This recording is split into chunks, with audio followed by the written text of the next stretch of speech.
So what's up everyone, and welcome back to another tutorial. Today we're going to see how to save mobile data on YouTube. So the first thing you need to do is to launch the YouTube app on your phone. In the top right corner, just tap on your profile picture. You'll now be on your account page. Just scroll down and tap settings.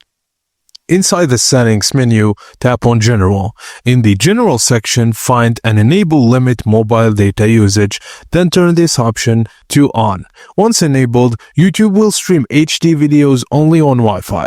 Mobile data playback will use lower quality, saving data, and you'll avoid burning through your data plan when on the go. You can save even more data by downloading videos over Wi-Fi for offline viewing or manually lowering video quality when using mobile data. And that's it. Your YouTube app is now optimized to use less mobile data. And that's it, guys. Thank you for watching, and please don't forget to like and subscribe for more tips and tricks like this.